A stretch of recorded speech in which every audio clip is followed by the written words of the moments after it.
Hey there, welcome to the Eurostep Podcast Network. We've got a great crossover episode here today on Monday, the last Monday in August. We're in the off season now, but still plenty of content coming, all things Bucks, current and historic, maybe even. We'll see about that. But I'm Ti Windisch of the Eurostep Podcast, joined by the great Adam McGee. Adam, hello. Hello, Ty. How are you?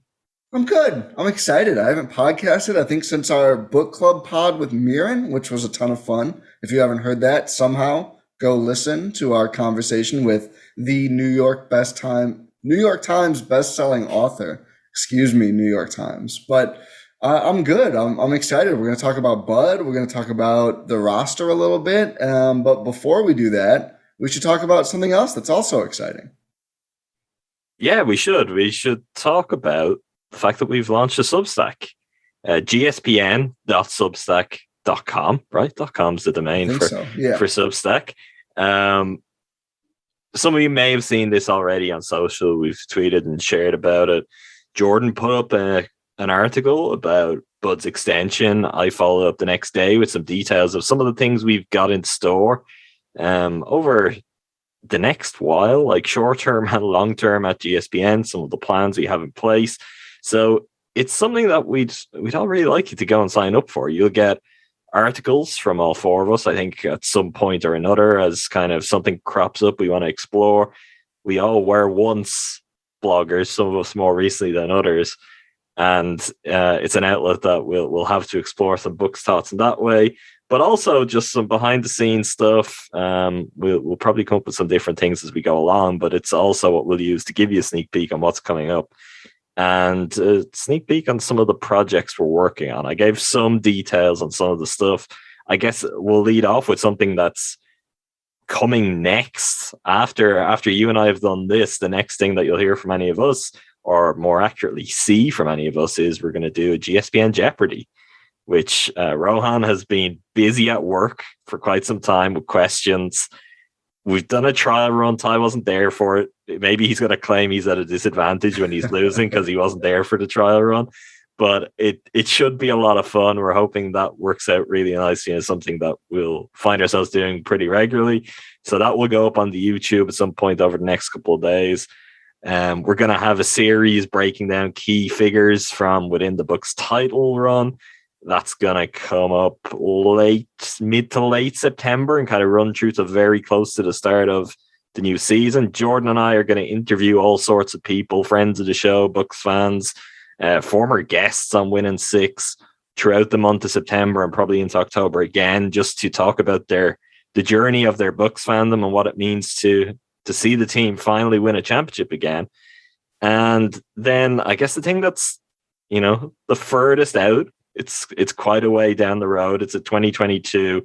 And I would wager not the beginning of 2022. It's not like clock turns 12 and we're into 2022 and this is going to drop. You're being too specific. You have to have a Dante DiVincenzo timeline. Just say you're ahead of schedule all the time without saying anything else. Are we ahead of schedule? Are we behind schedule? I actually don't know. That's the kind of scale of this thing right now. We're at such an early point, but Jordan and I, as revealed in the Substack, that's where you'll have heard about it first. And you might have seen on Twitter, we're at work.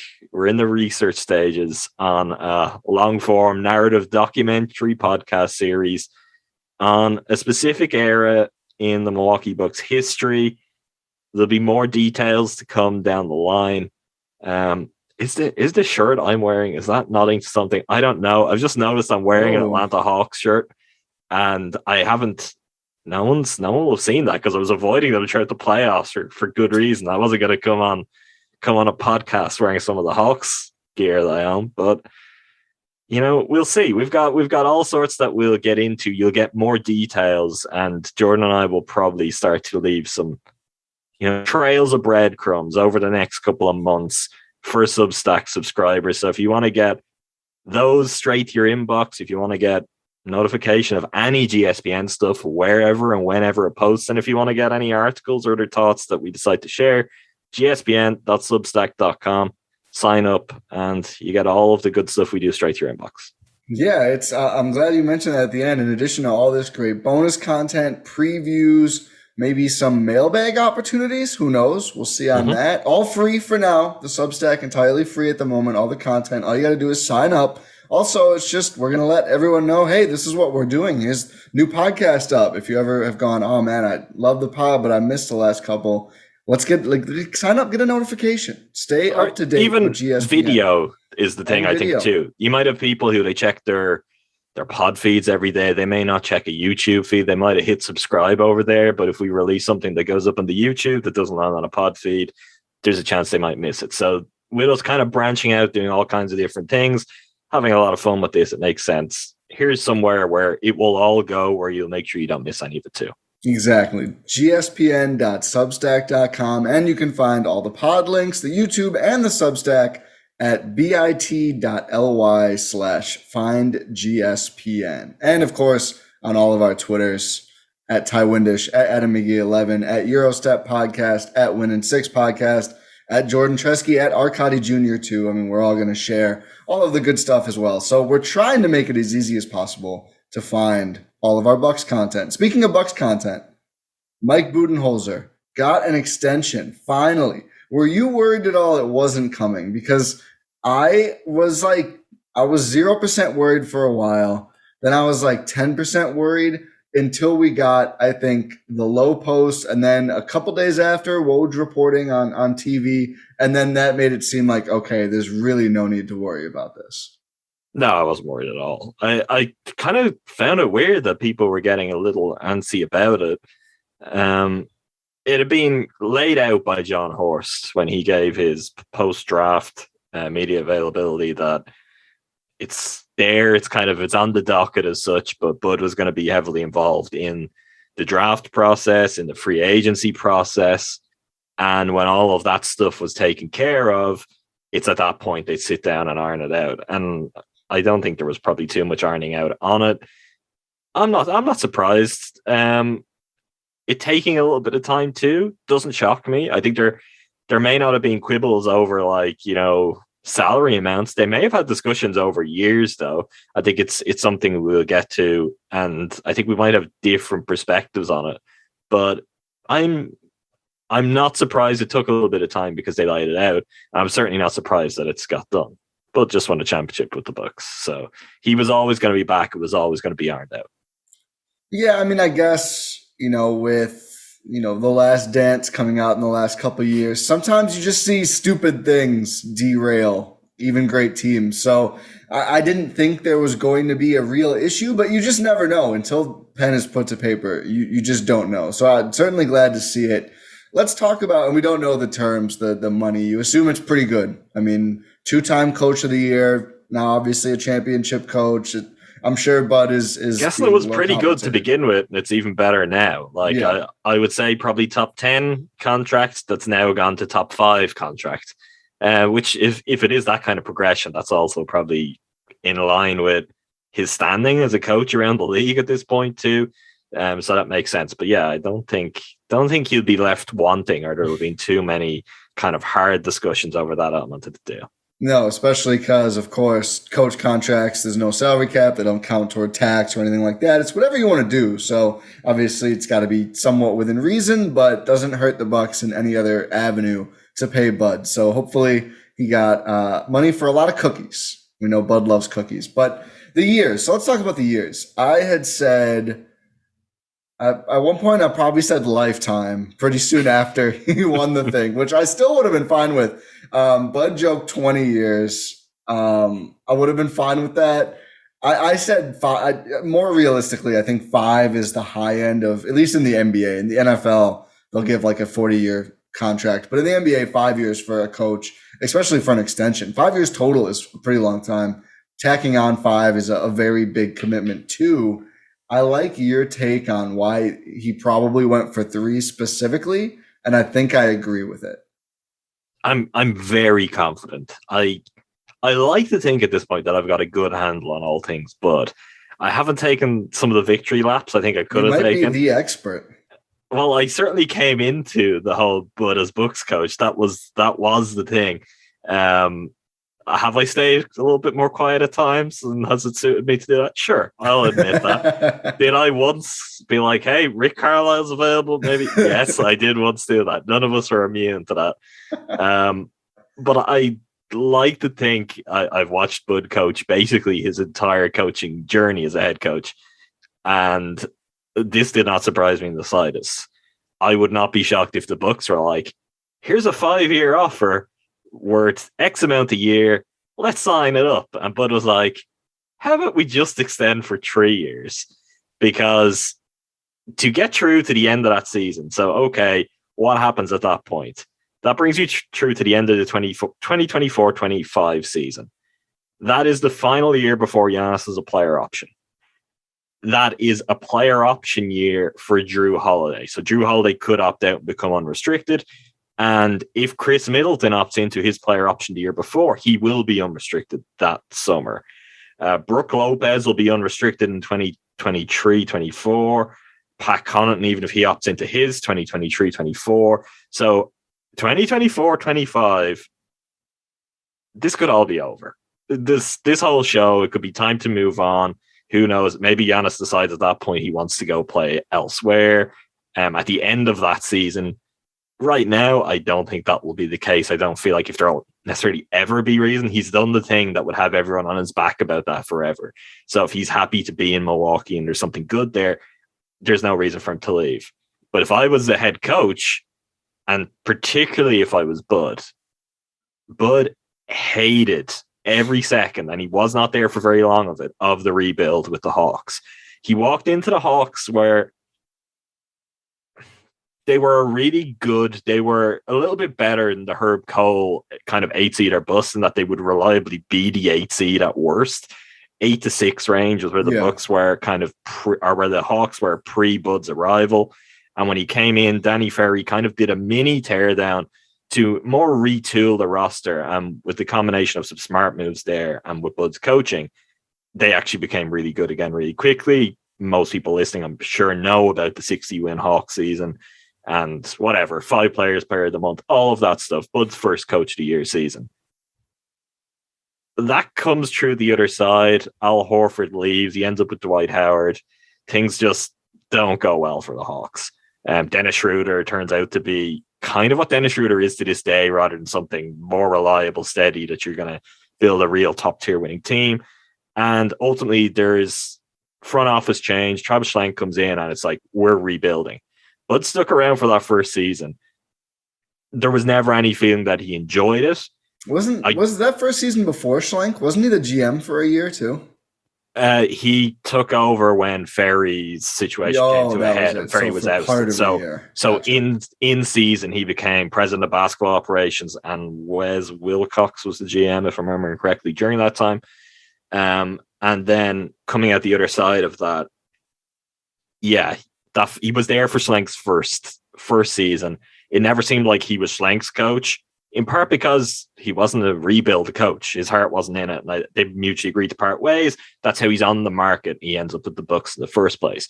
But I think that was the thing for me when it came to the extension. That was like the lesson to learn. And when people were talking about, when he himself on the low post is joking about a 20-year deal, particularly given how the Bucks' future assets look, there is no way Bud wanted part of a 20-year deal. I will say, I'm going to push back. I think if they put a 20-year deal, he probably signs it. I think he'd like to retire before that. No, that's fine. But I'm just like, let's just, for easy math. Who wants a 20-year deal for anything? Really? If it's $10 million a year, for easy math, maybe that's high. It's not that high. $200 million. You think Bud is not going to sign a piece of paper that says do you get $200 million? What's he going to do with $200 million when he's 70? I don't know. Well, he'll have 180 when he's 60, whatever, and he can, I don't know, watch movies, whatever Bud does, but I don't know. I don't know if he watches movies as much as he literally watches film. I think his theater is literally, it's not for watching films, it's for watching film. I think if you're an NBA coach, you basically never see a piece of paper that gives you Giannis Supermax money. That doesn't happen though. That's what I'm saying. I just wanted to push back on literally if there was a 20-year deal. He might be like, hey, can we just do that for 10? We don't need to. Let's half the value and do it for 10 years. I don't think anyone at anything who in their job is just like, give me a 20-year deal. I would 100% know that 20 years from now, this is what I want to do in my situation.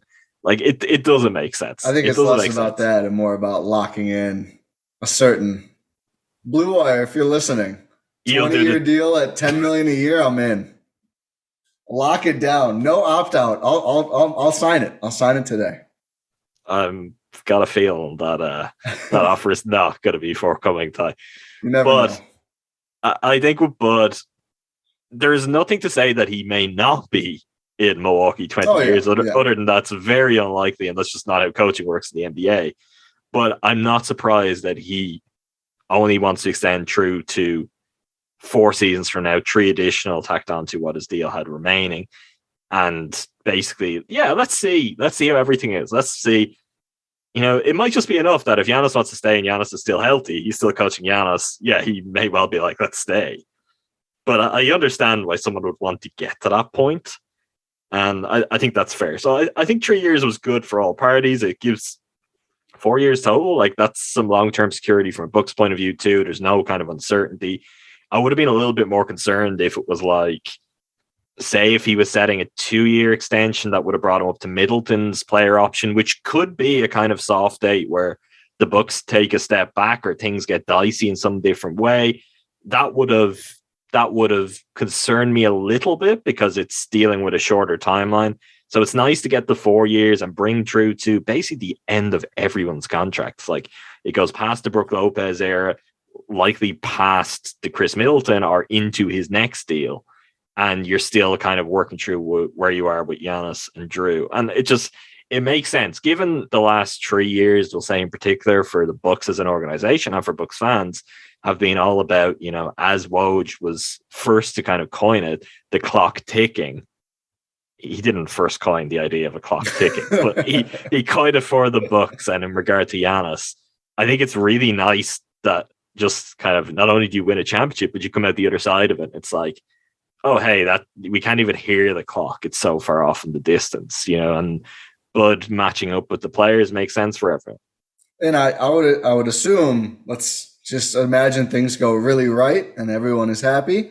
It could be a similar situation where a Bud extension comes like 9 months after another Giannis extension, right? Like, that's where the timeline is. Giannis would be ready to sign another insane extension. They might sign them on the same day, side by side. Maybe. I think there's more urgency with players because it's more regulated when exactly they can do it. Extension rules are weird in the CBA, but it could be another one where within the same calendar year, we get Giannis free ups, and then later Bud says, hey, if Giannis is going to be around, I will be too. It is rare for a coach to stick around for more than, I don't know, should we say 5 years? Most are probably less than that. I think 5 is a good long time for a coach to be in the same place. I will say the Bucks are trying to emulate the Spurs, and that's like the Spurs whole thing. And I think in general, most of the successful franchises over the last forever, outside of, the super team that is LeBron moving from team to team, one of the things they have in common, whether it's Miami or the Spurs or the Mavericks until very recently, is the same head coach for a long time. And those examples stand out, but I do think that your floor is much higher year to year if you're keeping the same coach for a long time, given they're good. If they weren't good, you probably wouldn't be keeping them. But also, I just think it's a generally helpful thing that is very, very good to just maintaining such a good team year over year. I don't know how much, honestly, the Bucks decision makers know or care about the history of the franchise. Like, being that seriously, I have no idea. I don't know if it registers with them. But forget the Spurs, which it's hard to do because they've tried to follow the Spurs at every juncture. The Spurs are making it easy to forget the Spurs of late. But listen, let's look to the Bucks. Yeah, and let's look to the previous times the Bucks have been good. I mean, you've got good coaches and something good has happened. And it's like Larry Costello's there for 9 years, Don Nelson for 11 years. I mean, sure, there are other coaches whose names crop up. Del Harris was a very strong coach and was obviously very closely tied to the Don Nelson years. George Karl, interesting tenure, but I think generally a lot of people listening will be more familiar and they associate him with, former Bucks coaches. But really, like, Bucks coaching Mount Rushmore only has 2 faces on it right now. Yeah. Now it has a third. But before Bud, it was Larry Cassell and it was Don Nelson. And they're the times where there's been a level of consistency in how good the team has been. And sure, it's coincided with talent on the court, but it's also been the stability of, okay, we've got a coach and good things are happening. Let's try to get out of our own way and not make this really messy, which is actually really what happened in the George Karl era generally, but with players and then ultimately, I guess, with Karl, although he was a part of the first part of that problem. But I think that's the thing too. And it's even for Bud. I don't know if Bud thinks like that. Obviously, in his own regard as an individual in terms of, winning percentages and even just how many championships he can win, how many coach of the year. I have no idea if he thinks like that, if he has a certain idea of what he'd like his legacy to be when he finished up coaching. But whether that's the wider game, whether that's within the Bucks as a franchise, this is a deal that's going to really see him kind of climb those ranks on a really good team that's going to win a lot of games, that's going to win a lot of playoff games, possibly win another championship, or if we're really kind of optimistic, maybe more than that.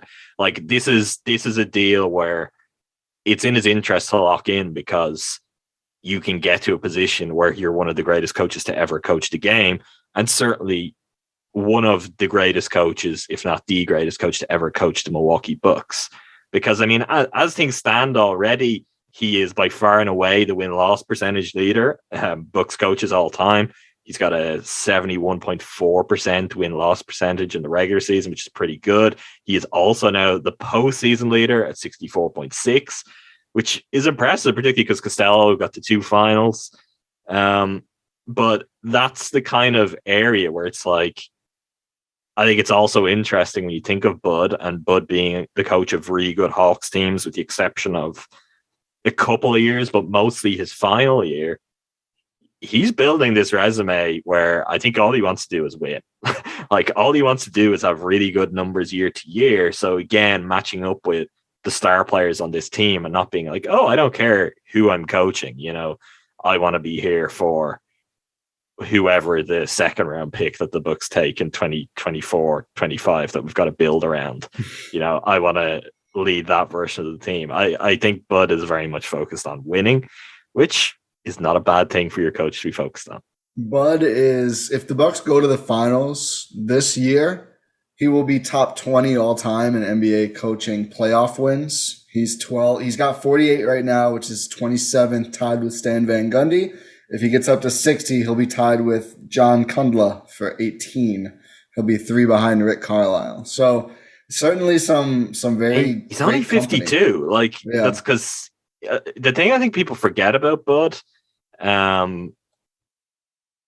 He was on that pop bench for so long that I don't think people realize how young he was when he ascended to kind of key assistant roles, even within the Spurs, that he was still very young when he became a head coach in a relative sense.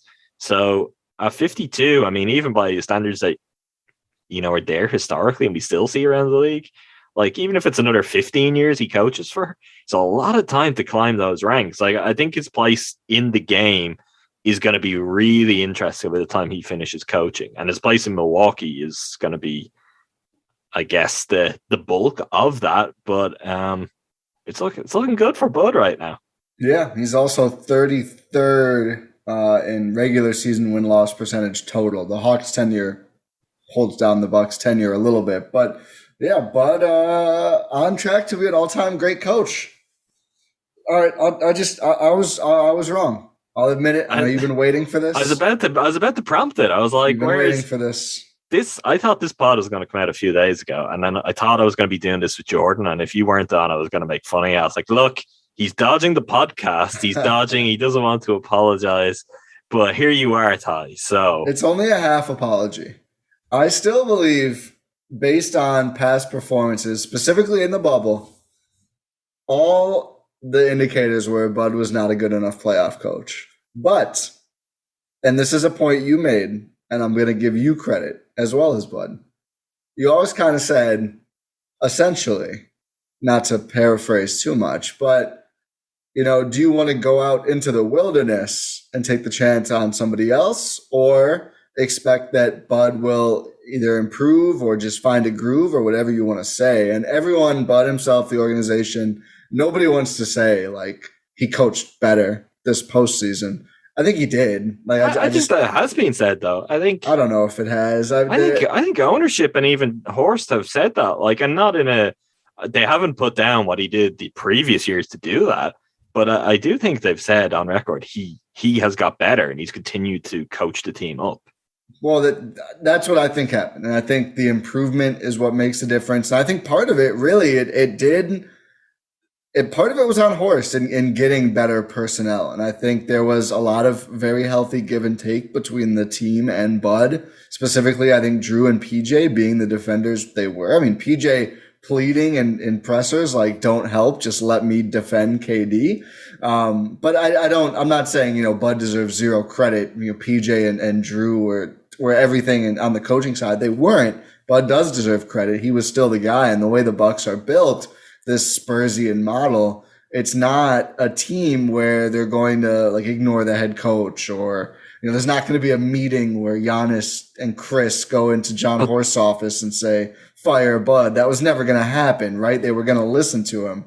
And look, that could happen, but I think you can't just give the players credit for that. I'm not. No, but that's also down to the culture that the coach has cultivated. Yes. It's the level of trust, and this is where for me, and like pre GSPN and going back even to last season, I think our paths were very much we had diverged time. We were in very different places with Bud. I think Jordan and I were over here on the we just laugh when things go wrong to stop ourselves from crying. But we were more measured with it where you and Rowan had a very different place to it. And I understand this. And I think this is the general thing of Bucks, Bucks fans in particular, and who've been on this journey with the team. Jason Kidd broke the fan base and he broke how people look at coaching. And in particular, it brought out this obsession with scheme and with defensive scheme, because the Bucks got torn apart over and over again because of the defense they were running. Once it was found out beyond Kidd's first season, and nothing adjusted. And then Bud comes in, and the word on the street that was never fully representative, but the knock on Bud, the thing that a talking head on ESPN would say, so the soundbite version of when people hear Bud's coming in, cool, coach of the year, regular season, what's he done in the playoffs? It would always come down to adjustments. So all of a sudden, you've got a fan base that rightly are very concerned about scheme, and they fixate on it. Like, I don't think many other fan bases do. Like, and that's a good thing. There's a level of basketball IQ that Jason Kidd brought out in Bucks fans, which I think we should, tip our hat. A lot of people learned a lot more about NBA. At least one party in that whole affair is coming out of that with some basketball IQ. So the thing with that, though, is it's easy. And it was easy when the criticism was there for Kidd. And it was easy when the criticism was there for Bud, because that's the thing we have access to. We have as much access to that as anyone else on the planet has. You can fire up a Bucks game, and with your own eyes, you can look at what they're doing defensively, what they're doing offensively, and you can analyze it. And it's all that's there for us to really work on. If you're coming at it from our position, if you're coming at it from a fan's position, the thing Bud has always been good at, and one of the key things that really elevated that Hawks team, the 60-win team, and those 5 guys, and 4 of them ending up as all-stars, and they talked about it. It's how much they felt Bud trusted in them, just the general kind of spirit there was. And I think that also came to the fore as this went on. It's the kind of person he is. This is not to kind of put him up on a pedestal as some kind of saint, but it's in the NBA, you may have some kind of X's and O's savants. There are plenty of them, to get to that point, you're really good at this stuff. A lot of those guys, and we know very high profile examples of it, they just cannot deal with people. They just have no people skills. They can't kind of foster the kind of unity or the kind of resolve that you want to have in a locker room when you're going to have to go through off nights. you're going to have to go through it no matter how good your team is, no matter how good your schemes are. Things are going to go against you. And it's kind of, what kind of resolve do they have? And it's something we talked about on this journey, is we learned so much about the Bucks, that they had this ability, they had this resilience, that they would come back, they'd fight through adversity, and they just started to find ways to get it done. Like, I personally think that is Bud all over, and that comes from the coach. And even something which you're right, it's like someone like PJ comes in and is talking quite publicly about what he thinks the team should do defensively. I saw plenty of people tweet about it, and not wrongly being like, oh, things have improved, because PJ is there and PJ is in charge of the defense now, which is obviously quite a stretch, but there's an element of truth to something like that. Let's go, to be conservative with it, 20 coaches maybe in the NBA, even a player with PJ Tucker's experience. They're not going to come into a team, particularly a team as good as this one with the players they have, with a coach who's been there a couple of years and has won a lot of games, and be like, I think we should do this defensively. And that's just instantly going to get kind of built into what they're doing. Like, I do think this Bucks run is very much made with like the spirit of collaboration, and that they got something. And that's how you get, say, a Chris Middleton. He looks like a true second star, in spite of the fact we all spent years talking about if he was. Like, that to me is and always has been part of Bud. And it's the invisible thing, which is tough for fans, and was going bad. It's like, oh, just get this guy or get that guy. But you don't have to look very far to see a lot of the examples of that just could turn out spectacularly wrong. Like, Nick Nurse was the one that works out. We saw what the Pacers did in trying to emulate that. They're like, oh, let's get a Nick Nurse guy. X's and O's, what could go wrong? And they got a guy who just literally tore down that team from the inside in terms of the team dynamics. Nick Nurse, it's a win because they won. Hasn't been great since then. For sure. Has not been great since then. I remember he was throwing guys under the bus this last season, man. Like, I think people still kind of just pencil him in as a top tier coach because of that run. But I'm not saying that. And I was never that high on him, but I'm using him as the example because he became, that was the fashionable, and probably still is to an extent, team fires a coach and they're looking for someone that's like, oh, well, Nick Nurse worked. Who's the next Nick Nurse? What can we get? Someone that, fits that kind of profile of coach. And teams have already tried that and failed spectacularly because every coach is different in lots of different elements of what they do. And not to wade into some of the stuff that we talk with Mirren about and some of the discourse that's come along since that. But as it turns out, as problematic as the schemes were under the previous Bucks coach, maybe what was more damaging was what was going on in terms of just day-to-day interactions with people, relationship managing, whether that person will, dispute that or not. And, when you see it disputed, you don't see, oh no, my relationship with guy 15 on the roster was great. And I think that's a crucial thing too, because I think that's how you build what the Bucks have had. Is it's not just like, oh yeah, Giannis and the coach get on great.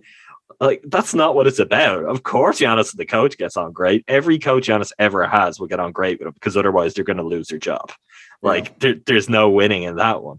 So I think there's always been the thing that goes under discussed because we're not in the room to see it. But it's very obvious with Bud. It's very obvious with the way guys feel about Bud. It's true of Bucks players now, but it was true of Hawks players as well. And even when when you hear anecdotes from like Tim Duncan from his time with the Spurs as an assistant, like, he clearly knows how to talk to people on like a normal human level, get people to like him. And turns out something as simple as that is really, really valuable. Like, that gets you started on the right path that then you can implement all of the other stuff. And stubborn too, and he's admitted that. But when you build trust, he trusts the players, they trust him. It may take 3 years, as we've seen, but eventually you get to a point where there is more of a kind of natural exchange of ideas where, yeah, I think we should do this defensively. We can adjust it. Like, all of that is something that I think is really easy to skate past, and people still will and be like, oh no, it was nothing to do with Bud. His players won it. And that's not true. It's not true. And I say that as, again, we have seen the very destructive kind of tendencies that a head coach can take to this kind of role, can take to this kind of team. And I don't think you can. He's also, the non-answers, which we all hate, right? Yeah. if you're a team, they are great.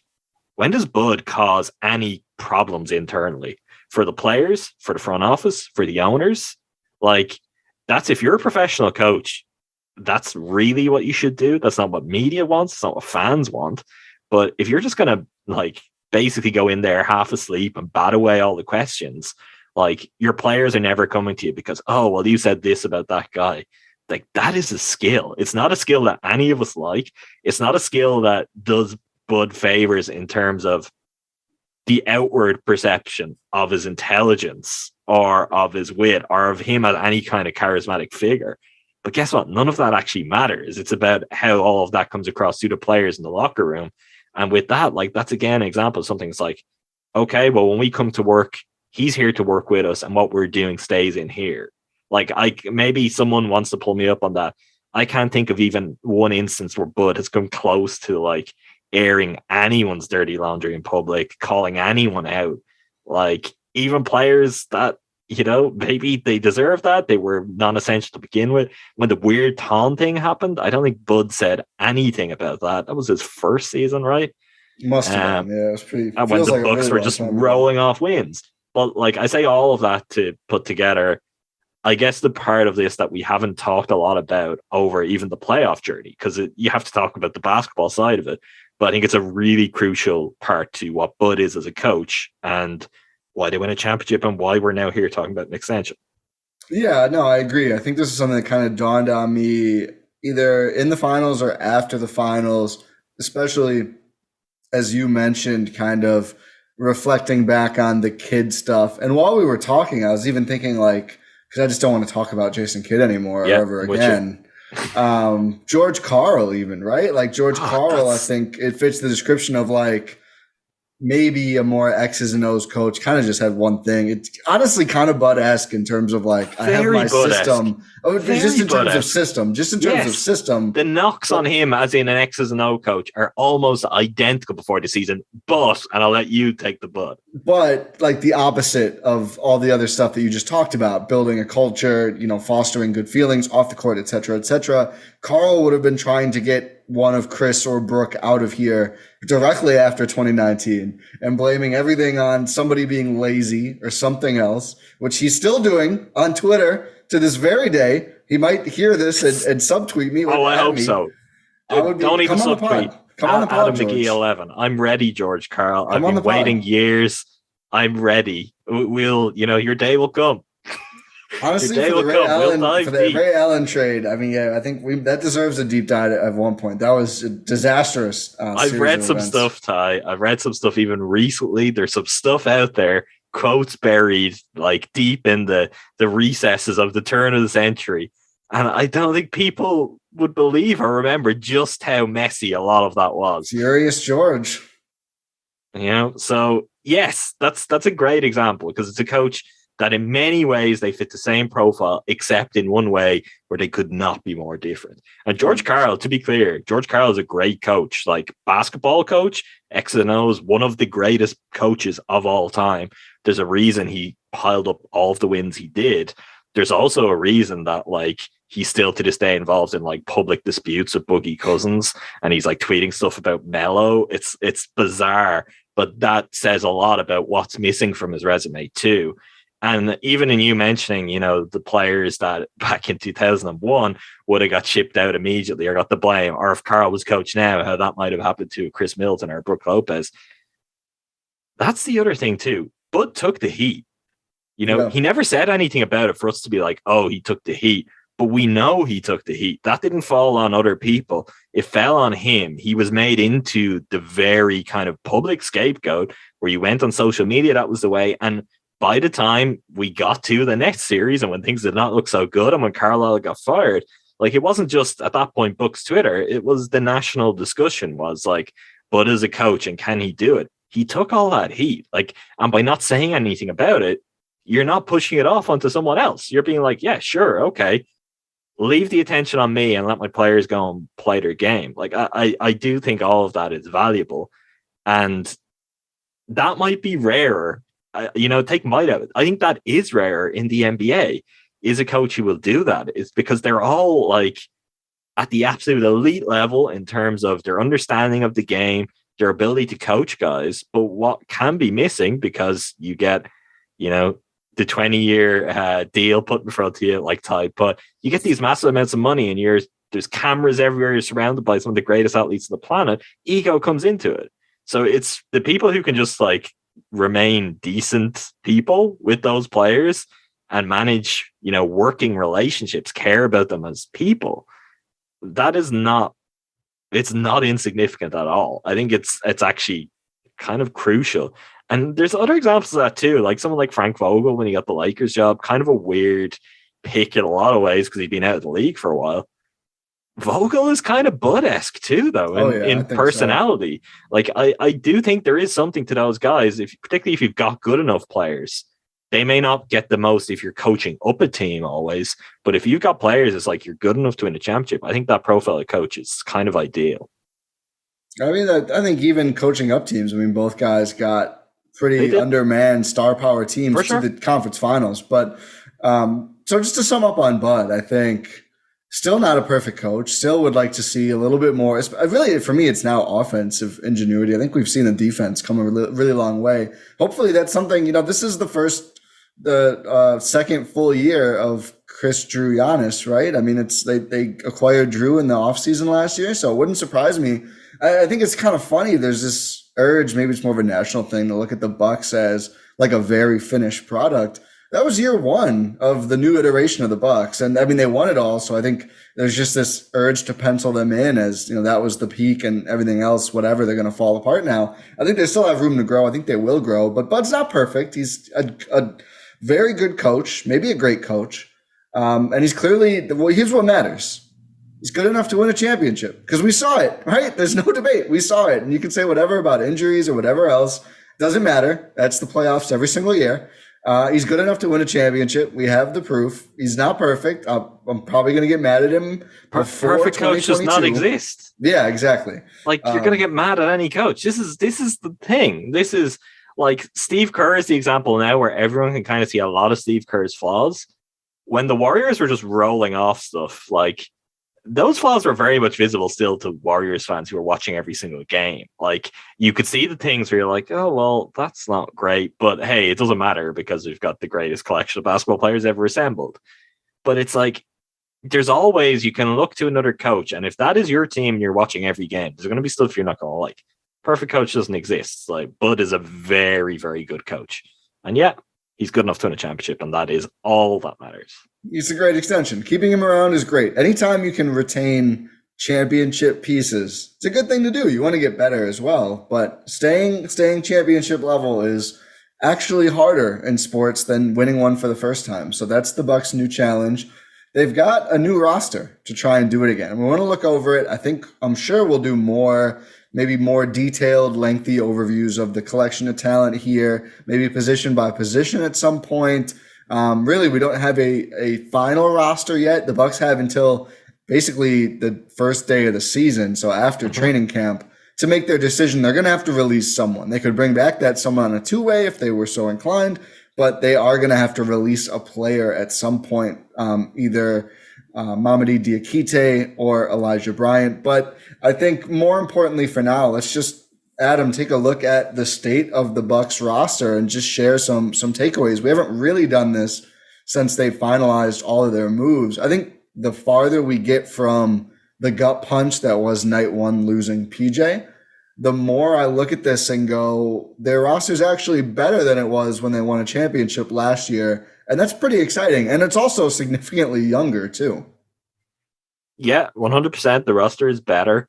The thing with losing PJ, I think I said this on a recent Win in 6, is you are nowhere near as good as the team you were playing the way you played, but it just means you're now playing a different style. If you come up against the Nets, it's not just going to be about we've got PJ Tucker and Durant and this is how it's done. You may not be looking to win whatever the score of that game was, 88. I don't know, just a rock fight game. The rock fight, yeah. Like, you may not be looking to go that way anymore. You may be looking to open it up a little bit more offensively and just kind of, you're giving up a slight amount on defense, but you're still going to be a really good defensive team, but also in the hope that you're going to find more on offense. I think that's going to be the the view of it for the Bucks, I mean, I do think the thing with the Bucks is I think it's easy to look right now, and I think it's right to look and say they are a better roster than they were a year ago. There is also a possibility that a lot of the bets they've taken, like, really burn out. They're in a tough spot come trade deadline. This is part of the reality of it, though, when you've got a team in this kind of spot. Like, I like Rodney Hood as a signing. I think Grayson Allen was a great pickup. Semi Ojeleye, he could be useful. We just have to wait and see, though. You may get very little out of the new players you brought in and find yourself in a spot where they're rolling with, okay, I think George Hill, we know what George Hill is as long as he holds up somewhat in terms of age, but even he has to do so little in a relative sense, this Bucks roster, I'd be quite confident in that. Shooting guard is major question mark.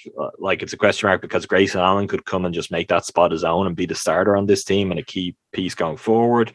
It's a question mark because Dante could come back and be really good and kind of pick up where he left off and where he was robbed of in terms of being a part of the championship run. Or the other part of it is Dante could come back and not look right after injury, and we're getting to the latter stages of his contract and he just may not be a part of this for very long. And yeah, I think there's more uncertainty than we'll probably talk about here, because I think there's reasons to have a positive outlook when you're the NBA champions and you've improved your roster. But there's a bit of improving the roster on paper. Like, we do need to see what Rodney Hood looks like this season, how healthy he is, those kind of things, to actually really have a sense of whether they're better or not. But the idea of what they've done, I think, which is all you can do at this point, you won't know for sure. I think they've made some good decisions. I think really what it comes down to is, I think Grayson is Dante insurance, which clearly is necessary. I mean, his injury problems throughout his career, been an inconsistent player when he is healthy, although clearly. Do you think our documentary series will be out before Dante is back? No, I hope not. No, I don't think so. But we don't actually know. He's ahead of some schedule. That's all we don't know. But I think the Grayson trade was probably my favorite move they made. I just think, like, he's for sure a legitimately playable two guard. Like, he can field NBA minutes. He started at times for Memphis among Jaren Jackson Jr. and other injuries there. And he was good. He can shoot the three. He's consistent. He's a fine defender. Like, I just think that's exactly the kind of player you'd want to get as Dante insurance. He just feels very reliable, which is maybe a little boring, but it's kind of what you need when you have Giannis, Chris, and Drew. You don't need a Dante-esque player where there's a gulf between the floor and the ceiling and you never really know what you're going to get. Now, if Dante comes back and is, like, playing consistently at like 80% of the peak we've seen from him, then he's a very good player and he's a starter, and Grayson Allen is depth, and that's fine. But I really like the insurance plan. I think right now, as it stands, there's probably 4 guys that are going to get chances all regular season to fight for the big wing PJ Tucker-esque role, although I certainly don't expect them to be starting in the playoffs. Rodney Hood, Semi Ojeleye, Jordan Nwora, and honestly Thanasis, who's still around and going to play. I mean, if he might be honestly the closest to exactly what PJ brought, although pretty far off still. Maybe. Well, I'm saying exactly in terms of skill sets. Like, I think Hood is a much different player than PJ. I think Ojeleye is maybe. Ojeleye might be. Ojeleye might skill set and body type. Yeah, that's fair as well. But I think those 4 are going to get chances all year. And that's the thing about this season, especially after the Olympics and the playoff run and another shortened off season. I think we're going to see everybody play a lot. Like, in terms of not Giannis and Chris 38, in terms of, like, there's going to be nights when Rodney Hood probably gets like 28 minutes just to see if somebody else gets the night off or isn't playing as much. We know how the Bucks feel about the regular season. I think they're going to rack up wins anyway because I think they have a lot of talent. But I think that's actually good on multiple levels. I think it's good to get the team rest after this incredible run of basketball, especially played by the top 4 or so guys. And they're going to have some decisions to make. They have right now more guys than you'd want to play in a playoff game who at least have the potential of being good NBA rotational players. They're going to have to figure some things out by the time we get to the real playoff series. Yeah, that's kind of my read, is that this is going to be one hell of a battle for minutes for opening night. whether it's a battle for minutes come playoffs, I don't know. And I guess we just have to wait and see on that. But they have a whole different level of kind of competitiveness going in, fighting for spots, fighting for minutes. There are a few guys that, I mean, I think we can just kind of write off as being, they're not going to play very much. There's not quite as many as there were a year ago, though. And even the players there, I think there's more reason or maybe more urgency to have a look at their development. Yorgos, I think in particular, if you're giving him that deal and he's going to be here, he's going to be around.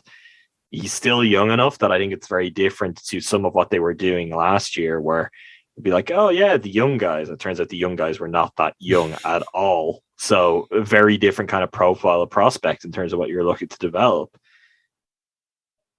There's things I'm curious of. One thing, when you mentioned Dante there, I don't think we've ever had this conversation on any pod. I don't think it came up throughout the playoffs. Let's say Dante was healthy for the playoffs. Would he have held on to a starting spot through that run? Or if not, at what point is he pulled? And if he's pulled, does he get back in? Like, that's something I'm kind of curious, just in terms of how he would have held up. I think we've talked a lot about, and it's obvious, they would have benefited usually from being available, because even if he was coming off the bench, they just needed anything they could get in terms of quality guard minutes. That wasn't there. But I don't think we've ever got into the specifics of, well, when he got injured, he was a starter. And we kind of would have assumed he was a starter all along. Would that have held up? And if it did change, where, not to lead you in, I think there's a specific series where, for the reasons that we know how it played out and we know how the Bucks won it, you may make that change. I wonder, does it then change back again down the line? What's your take on that? Because I think it has a lot to say about Dante generally, not just even the questions of health that we have coming into the season. I really think it would depend on how he played. I think if he played well, he probably holds it, even if he's coming out at the first break for PJ to come in and pick up Durant. If he didn't play well, I don't know. I don't know if they would have made that change if everyone was healthy. I've been thinking about this a little bit too. I almost wonder if it worked out better, as harsh as that sounds, because it did force them into playing more PJ Tucker. Like, is there a universe where by the midpoint of the Nets series, maybe the second half of the Nets series, if Dante is playing well, let's say Dante is shooting again and hitting 40% of his threes, do they start small? Do they start Drew, Dante, Chris, PJ, Giannis at some point? Is that possible? I mean, we've talked about Brook was very good in that series throughout the playoff run, indispensable. Partially indispensable because he had to be, and certainly at that point when Bobby couldn't play anymore in that series, you just didn't have bodies. He had to play. There was no way about it. I don't know. I think he probably plays throughout, although we did see him play less in the Phoenix series. So it would have been interesting. I think it would have been harder to make those calls, although I think as a coach, you'd always rather have more options than less, even if it's easier to make the call when it's an obvious call. But I honestly feel like I have no idea how it would have turned out. But it would have been a little bit hairier if, KD is just looking unguardable. And maybe you have Giannis guarded more. I don't know. I think the answer kind of lies in it would depend how he plays. I think that's it. I think that's 100% it. But I think that would then force your hand in a way where maybe he doesn't play, because I don't know if you wanted that variance, that especially after Harden goes out right away in game one. Because going into the series, it was such a hard loss because you could put Drew on one of those guys, but you don't really have anyone for the other guy. And obviously Giannis starts on Kyrie, which is so weird. My favorite weird thing from the Bucks playoff run. But, if Harden is healthy, if they are more healthy the whole time, then I think he plays the whole series. But I think with only having one of the guards in at any given time for Brooklyn, it's much more likely he gets pulled out. Yeah, and even facing, like, let's say it kind of plays out pretty similarly, but Dante's playing well. If you're coming up towards, let's say, game 4 and certainly beyond that, like, each time where he's in, I think you're still like, if you were the coach of that team, you'll be like, yeah, maybe he plays well, but if he doesn't, the season's over. And even more specifically, I could lose my job if you're Bud. Like, I think that says a lot about where they were. Now, the question, look at the roster right now, is there like the safe bet version? Does that exist anymore? I'd say it's probably Pat Connaughton, based on a level of trust that's been built up, that Pat would find himself in there, and they're playing a little bit bigger than they have. But I don't know. I kind of feel like he's still, at some point, he would have come out in the Nets series. It's only that if he had been playing, if they had advanced through the Nets series, I wonder, would he have come back in for some more minutes? I think so. In the finals. Look at Bobby, right? Like we've seen, Bud is not shy of saying, these 3 games, you're not going to see the court. We're going to give you some chances. Again, I really think it would have been all in how he played. I think you're going to get chances. Everyone's going to get, to a fault, everyone, including Jeff Teague and a little bit of Elijah Bryant, are going to get chances. It's what you do with them. So I really do think it would be entirely dependent with what Dante showed up. For sure, but would he have played, or would he have started in the finals? Like, if PJ ends up closing out a Nets series, I think you would have started in the final. Against that team, yeah, I think it made more sense. I just think the thing that happened with PJ is, and for all of the limitations that were there with his game, but his teammates, everything. And Dante is a player that Bucks players talk very highly of, and their trust and their relationship with him. But I think there was just a next level of trust with PJ in terms of what he's going to do, his matchup every night, every possession, that it wasn't the most comfortable thing, even when they did it and even when they won it all. But I feel like at that point it would have been like, well, did we go with that or did we go with Dante? I kind of feel like they would have gone with that. But I am, do I start beefs with Dante DiVincenzo on Twitter? No, I do not. But on podcasts, I have been known right from the beginning to be more of a Dante skeptic than some other people. So maybe we had a fun question, not posed directly to us, but just posed in general in the Discord. And I want your take. I already weighed in there. Who has more trade value around the league right now? Dante DiVincenzo or Pat Connaughton? I think it's easy. I think it's Dante. Oh, I think it's Pat. No question. I think it's Pat. I think you look at the shine that players, even role players on championship teams, get and the contracts they get after that. I think. Well, the one thing I'll say, being locked in as a deal, Dante expiring and not yet healthy. I think Pat would have the more health value. Is the thing. I think, if much like we have no idea of his timeline, I think obviously Dante's trade value would be very much dependent on what teams are getting a feel for in terms of his medical, and are there going to be very kind of regular recurring injuries? Like, just what is the next stage of his career going to look like from a health perspective? I think you'd find it easier to find a team that really believes in Dante in a high-end way. I don't mean as a star, but as a starter. Like, in the way that really the Bucks have all along. They've tried to make that happen. Pat is the safer bet, and sure, with his contract locked in, there's appeal there for it. But I do think, like, it depends exactly what you're looking to do, but I feel there will be a team or two out there, if Dante's proven healthy, that may well really like Dante and might like this season, to get Dante ahead of time and not be dealing with free agency or wondering, well, will the Bucks look to do anything, or will the Bucks look to keep him? I think that's something there that maybe you don't have for Pat. I think there's a certain profile of team that would just be like, oh, Pat Connaughton, he's proven he can play this kind of role, strong work ethic, guy who will just kind of work in the locker room. Great. That makes sense for us. We'll trade for him. But I don't think anyone's going to be as excited as in proactively going to get Pat like you might have with Dante. I think good teams would be. But the question is, right now, before Dante plays again, I don't think he has much trade value. Well, the way I will put it is, I think you will get the best offer, the best trade offer you get will be for Dante. I don't know. But you will get a much more significant volume of good offers on Pat. Like, I think there may be 29 teams who'd be like, oh yeah, Pat Connaughton. But I do think there could be one or two teams who are like, we really like something we see in Dante and we really believe in him and we're prepared to go and get him. So if that makes sense. I just think he's a player that there will be, and there possibly still are, even right now with the injury stuff, teams that are like, yes, he's someone we'd love to have on our team. I think everyone would like to have Pat on their team. I think the issue is I don't necessarily disagree.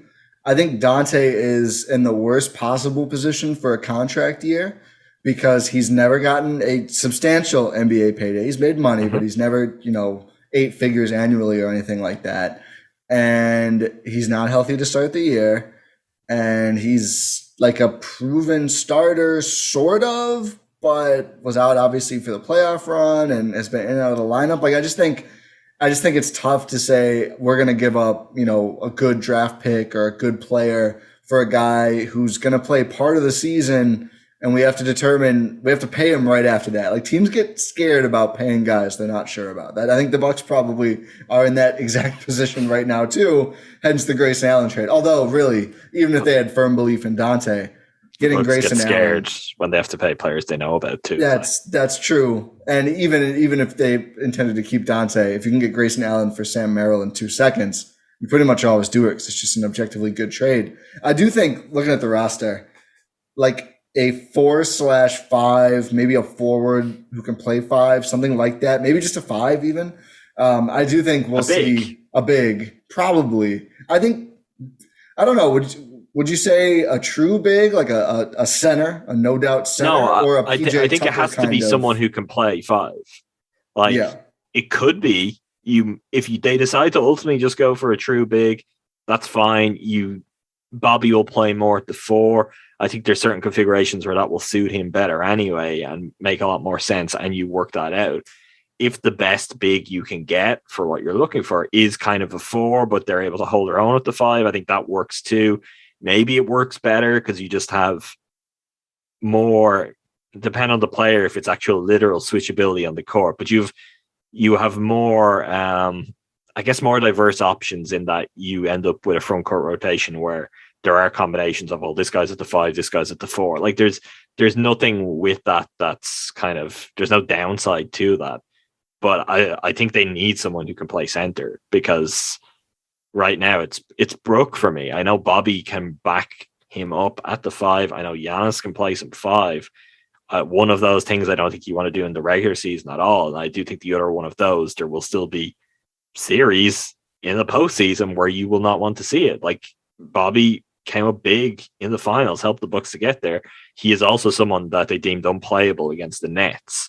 And I think those two things have to kind of be weighed up at this point as you're approaching a new season where you're going to have an entirely new journey on your route to what you'd hope would be another championship. So for me, I'm out on Diakite. I really am. I just don't see it. And I don't see the point of it from a Bucks perspective. Maybe they give him a 2-way and that's how the numbers will ultimately be made to work on the roster because someone's either getting waived or converted to a 2-way to make this roster work as is. But I don't see it. And I think there needs to be someone real and honestly with a bit more experience who can play the 5. If they're a 4/5, that's fine. As long as, it's not, they can play the 5. They need to be comfortable playing the 5. Whether they're comfortable at another position too, that would be a bonus. Millsap still available, but unfortunately tied to the Nets, Lakers, and now Bulls, I believe. Bulls, yeah. They have money, that's why I think. But that's taking a long time though.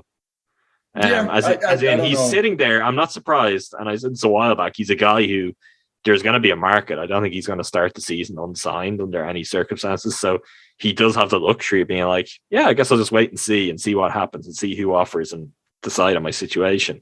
I just think it's so perfect. Like it does. He is a 4, but he is strong. He's a really good rebounder. He might even be more of a 5. Yeah. I still think he's more of a 4, but you'll be very comfortable with him at the 5. He might be exposed less at the 5. Yeah. Offensively, he's, I think, probably more of a 4 still. And if you have him, you don't even have to worry about, like, at that point, one of Hood, Ojale, Wara, and Thanasis, like, working out, it would just be gravy. You'd already have a 10-man rotation of the point guard spot. You got Drew and George Hill. The 2s, you're going to have Dante and Grayson Allen. Chris and Pat, although I think Pat's more of a 3-4, whatever. Chris and Pat. Giannis and Bobby. And then Brook and Paul Millsap. I don't think they're going to get him, but man, that would be then you're talking about just ridiculous depth and a nice mix of some really good veterans in Hill and Millsap, of course, and then the young talent with upside and, Grayson Allen, who it's not lost on me. He is roughly the same age Bobby Portis was when they brought him in, and Ojale, who obviously is still pretty young. I think about 25 years old. And I really like that mixture. I think it's good to have a little bit of both as a good team. Something else that's possible here, and I can already kind of think of a name as a potential candidate. This may be the PJ Tucker slot again, where it's like we don't get this resolved. This might be what deadline. It is. This might be deadline. Right, till deadline, till buyout. Look, I'm wearing my Hawks t-shirt. We've talked Bud. We've mentioned Paul Millsap. Like someone like Al Horford could easily be late season addition. He gets bought out. He's going to play there, though, isn't he? Will another player go from the outhouse to the penthouse? Well, that would be nice to think of. I don't know if you play there, and I don't have a whole lot of faith in what the Celtics are doing. It's a conversation for another day, but I would not rule out Al Horford being someone who could be on the lookout for another team. I would love that as the backup five. He's just an example anyway, right? I mean, I do think there will be an opportunity. There may not be a whole bunch of them. It tends to be, if there's one or two good players that appear around the end of the trade deadline or on the buyout market, that's, you've got very, very lucky, and it's a tough battle to get your hands on them. But I do think there could be something there, and maybe that's the path they go. Because even right now, beyond Millsap, I don't know of a whole lot. I mean, I haven't completely worked my way through an entire list. Aaron Baines? Baines has pretty serious health concerns right now after the Olympic thing. Ed Davis? I don't think Baines would be playing next season. Maybe I'm wrong on that. But Ed Davis or Biyombo wouldn't be terrible. They're not fun. I used to like Ed Davis quite a lot. What has Ed Davis done recently? Not much. I think he's one of everybody wants him, but I don't know if anyone's exactly sure why. Otherwise, the list is pretty bare of available free agents. I didn't even know he was with the Timberwolves last season. Does anyone know of what anyone with the Timberwolves is doing at any time? I didn't know he was with the Jazz. I probably did know that, but Patrick Patterson. No. I don't think so. I don't know if he can play. He's finished. Jakar Sampson. Not really what they're looking for. I always like Jakar Sampson. But yeah, there's not much here, as you can tell by the names from this list that I'm picking to read. DJ Wilson. No. Honestly, had kind of a nice season in Houston. Cannot play the five. Yeah. So hard pass. Look, I think they're not in the mix for Millsap in any reported way. If that happened, that would be completely out of the blue, and that leads me to believe they're not doing something. They're not doing something for a big. They're going to go into the season with something like this. I do think it's the position. They've resolved a lot of their guard issues. They've got really strong kind of depth across the 2, 3, and 4 even now. Oh, yeah. So it's the thing that's going to be hanging over us. It's going to be the new point guard discussion. It'd be nice for once for it not to be about a point guard. Although I do think this is less concerning than almost any other position on the roster, just because we saw the upside of Giannis at center is great. And I would also prefer to have another big who can soak up regular season minutes. Maybe they'll just throw Diakite out there and really get definitive answers on what his if Brook gets potential. Injured? Yeah, that's the issue, right? Knock on wood. He's been unbelievably healthy. Although I will say, outside of the one Robin Lopez season, they've kind of always been in this spot most of the Bud tenure. They haven't had that many true backup bigs.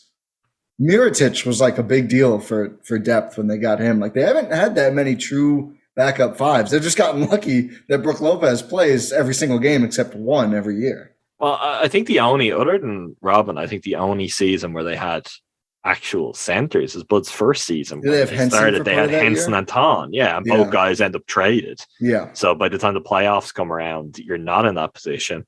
Obviously, Ersan coming back, he was a 4-5 for them, mostly a 4, but I remember those 5 minutes. Hey, why are we talking about Ersan's still out there? That's true. I don't even know if he was on the list. I actually think he's better than everyone not named Paul Millsap, like that was just listed true. Like I'd rather Ursan than Ed Davis. He's been better than Ed Davis. I kind of like Biyombo. No, no thanks. Really, listen. I love the big guys. You want someone who can play the 5. Big guy can. I think Biyombo is a better 5 than Ursan. I don't know if he can play anywhere really. Oh man. I'm not at this point in his career. What age is Bismack now? Look at the numbers that Raptors series. He had like Bismack a 20 rebound game. Bismack is younger than I thought. But he's also shorter than you thought. That's the Bismack Biyombo issue. Everybody the Hornets have signed has aged like a brick. Actually, bricks age well. Age like milk. No, I'm not. I'm out on Bismack. Sorry, I wouldn't hate it. I wouldn't hate Bismack, but how many of the guys do you think they're going to waive the non-guaranteed? 1 or 2 is basically the question. Like, so to clarify, it's Diakite and Bryant. They can keep one of them without getting rid of anyone else on the roster, and they're not going to get rid of anyone else on the roster unless it's a bigger trade. They wouldn't get rid of someone else just to keep one of Bryant, Diakite, or keep both, I guess. But the question is, do they waive 1 and go to 15, or waive 2 and go down to 14 and then make buyouts easier and get off some guaranteed money? They waive both and they sign someone who is not yet in our world as a 2-way. I think it would probably be Diakite. I think Bryant's been AWOL. I know he's got the cast. I'm not saying what I prefer. Listen, Jordan, I'm not saying what I prefer. Jordan's going to come on and give us the latest updates from all his contacts. Listen, he hasn't been anywhere in the universe, in the Bucks the Bucks extended universe, and they need a big more. And it's just not good though. That's fine. With the way the roster is, save the money now, open the roster spot, and you're ready to strike and get that. Like they'll sign someone if Brooke gets injured. They'll sign someone, or if Bobby, immediately. Yeah. They'll do that. I just don't think it's Diakite. So I think it's that, and I believe they will cut ties with that. They'll cut their losses, which are not very significant on them, and they'll just move on. Like what is the point of that? Actually, if there's going to be development minutes for a big, Mamukashvili. Exactly. Yeah, I don't want to see Mamadi get them, because it's like he is not going to be a part of this long term. Like that's just not how it is. So if you're giving developmental minutes, if there's like third big minutes or just guys are being rested, you're bringing him up from the G League. I want to see him get the minutes. You don't think he can play the 5, do you? I have no idea what he can do. Offensively, maybe. I defensively, there's no limits to what Sandman can do.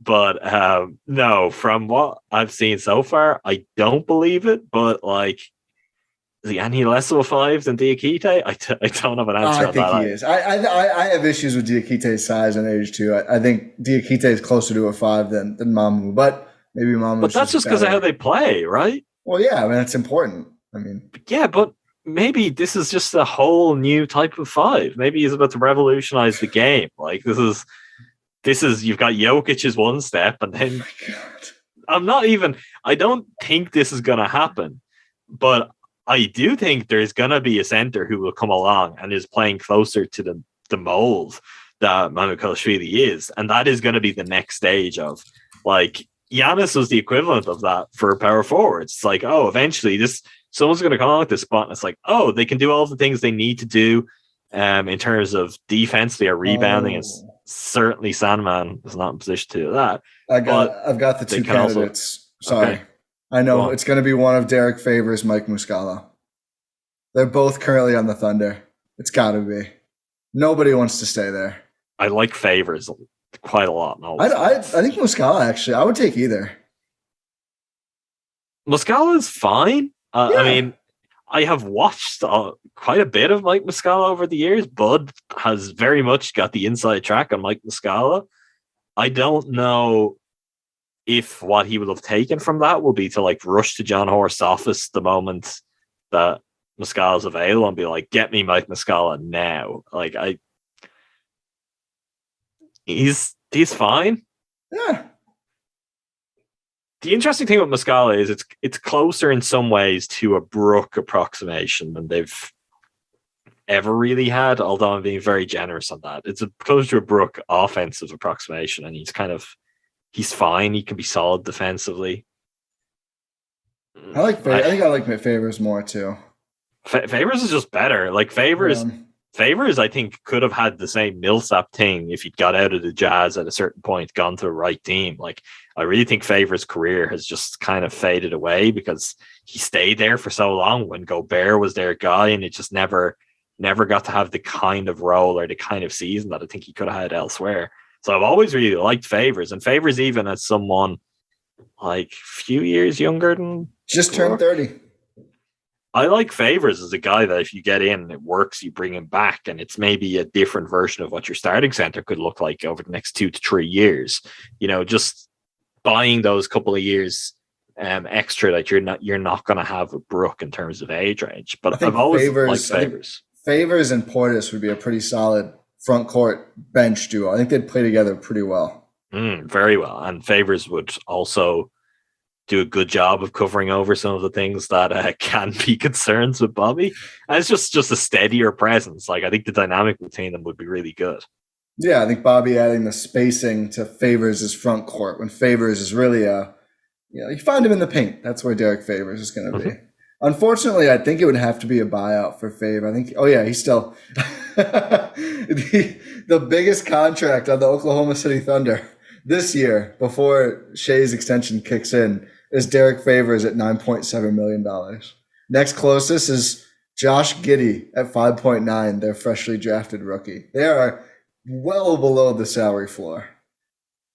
Bucks don't have any trade exceptions left. There's no way they're going to bring on $10 million in salary for a backup center.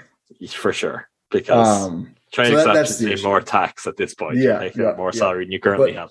I don't think they have anything even close to big enough for... No, they have $1.6 million is their biggest. Torrey Craig. And they also have 1.5 from Merrill, the way they structured that trade. No, I was thinking that they have anything in the 5-ish million range, but they don't. Because I was thinking Dante, Thunder, the kind of team who could combine them. That's also true. Yeah. No, it would have to be a buyout. There's no other path to it unless, I don't know, Brook has a catastrophic injury and they're like, we're trading Brook Lopez. Yeah, Brook and Dante for Favors or something. Yeah, let's not even speak that in the universe. Yeah, I mean, I think actually we had news break during this. Rondo to the Lakers. Well, I saw that. Do we consider that news? Like, I don't know. That team sucks. I don't think they're terrible, but I don't think they're going to win a championship. They still have LeBron and Anthony Davis. Are those guys good? Yes, but I do think Russ makes them worse in the playoffs. Yes, 100% on that. LeBron is a human man. You know, he's aging. I'm seeing that now. He's getting older. I think people are just, overlooking that, in spite of the fact that all they're doing is surrounding him with similarly aging. It's not even the ages. I think they got guys who are old that fit really well. I think they could still win a championship. I think the issue I have with them is they're building their whole thing this summer was building more toward regular season floor than playoff ceiling. And I just don't know why you do that. Like the whole thing about Westbrook was, LeBron doesn't want to have to do all the creation. They need another guard, this and that. What the hell is he going to do in the fourth quarter of a playoff game when you know LeBron is going to do all of the creation? And Anthony Davis is also the guy, mind you. Not really, but that's what LeBron says. So what, is Westbrook going to be an off-ball player, the worst shooter in the NBA? Is he going to move off the ball ever? Is he going to cut?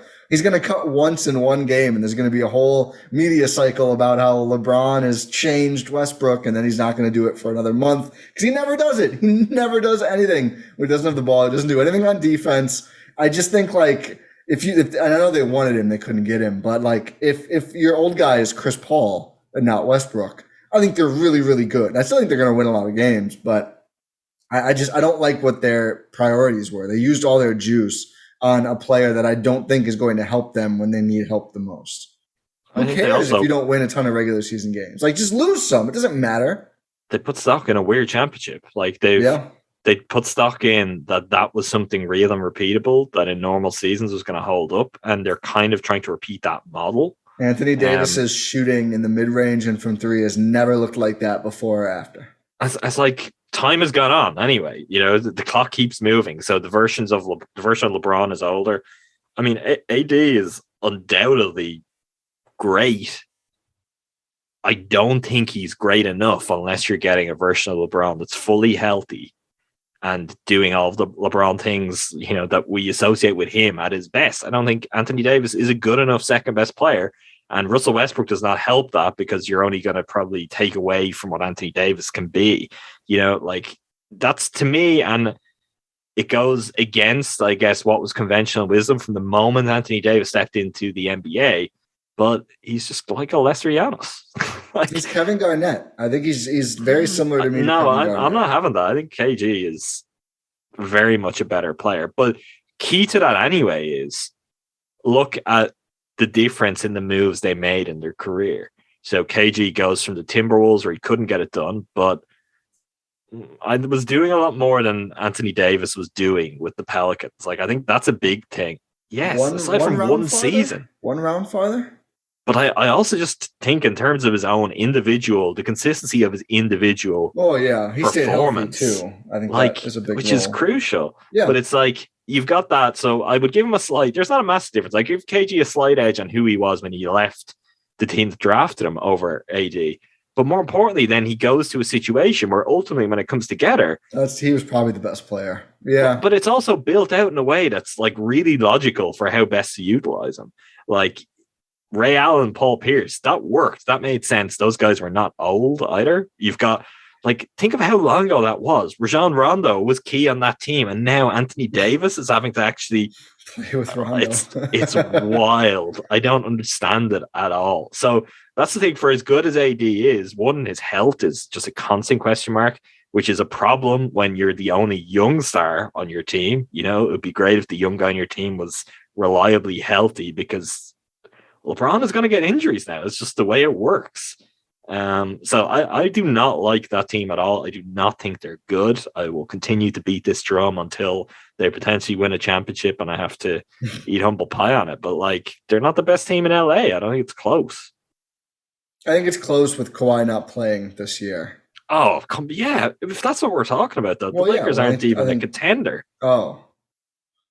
Yeah, I think they are a contender, but only because this is the shakiest we've seen the West in decades. This specific season with no Murray, no Kawhi, no Clay until Christmas. I just think I think the Suns could run it off again. Yeah, honestly. I was going to say, I'd take the Suns quite comfortably. And even the Suns are making some nice off-season decisions. Even today, they were being kind of mentioned as one of the teams in the Thad Young mix, which is that's a really good player. If you could get him.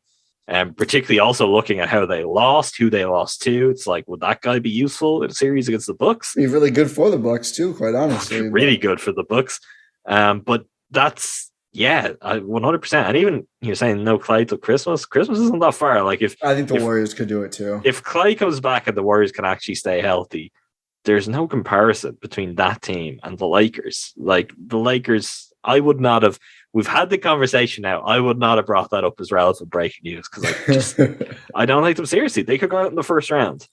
I think that's true. I mean, they did last year, and I think there's just going to be a very even. I think it's going to be a fun year for the West playoffs. I really think there's going to be an element unless somebody makes a adding James Harden style move, which maybe isn't out there. We'll see what happens in Portland, but I do think there's going to be an element of oh wow, and really there's 5 teams that could win the West this year and then lose to one of Milwaukee or Brooklyn.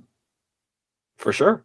I mean, it's wide open out there, but also there will be a team that takes a step, a team we didn't talk a whole lot about, and I get why we don't, but obviously the Jazz were very good throughout the regular season last year. Nope, I'm out. I'm there with you, but it's if it's Jazz Lakers, I'm not saying that the Jazz can't get through the Lakers.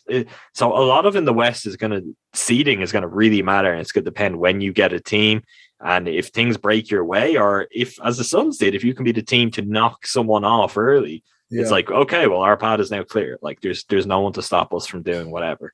That's the thing to watch out there. And there's enough teams the Nuggets without Murray. That's a massive loss. But you know what? Jokic is really, really good. Yes. And they've got other good players. It's open enough that a team like that could even find something. But yeah, we'll see. It's going to be many, many months before I'm really worried about what's happening in the Western Conference. Yeah, we're way off field. I think we've covered everything we were looking to cover, probably a lot more. in this episode. It's great GSPN crossover. But Adam, is there anything else before we sign off here? No, not really. GSPN.substack.com. Go and sign up. That's where you'll make sure you get everything GSPN straight to your inbox. Other than that, I mean, if you haven't subscribed to the Eurostep Podcast Network YouTube channel, you could go and do that too. That'll be an even quicker way to make sure you get GSPN Jeopardy straight to your channel, straight to your feed. Whatever way you want to, you need to make sure you get this, because I have a feeling Ti is going to be beaten so badly in Bucks Jeopardy. These may be famous last words. Maybe I'll be made to regret this.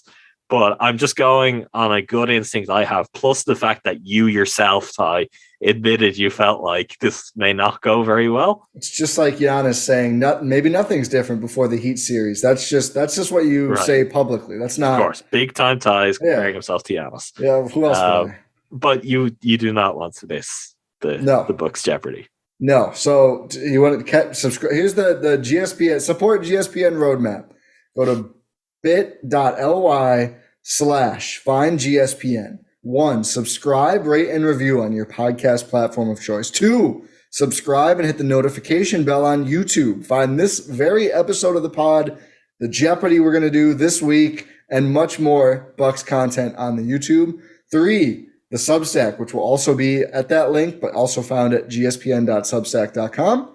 Sign up there to, be in on when all of this stuff actually drops before it's even on social media. You'll have it first. Plus tons of bonus content, articles, who knows what else, sneak peeks, behind the scenes. We're going to figure out a bunch of fun stuff for the Substack. So sign up everywhere. Thank you for continuing to support and supporting us all throughout this new venture, only a couple months old still somehow. And yeah, thanks for listening to this episode. And unless that, do you have one more thing? No, is there any reviews? I don't think we have any reviews. I think the reviews have slowed down. Because then people got to leave reviews. Speed up. Leave a review. Get it read on the next episode at the outro here. I'll butt in, cut off probably Rohan, and read a review. If you leave one, a 5-star review on Apple, it will be read. No matter your country, we cover all international reviews. So thanks for continuing to do that. Leave one if you haven't. Otherwise, stay safe and go Bucks.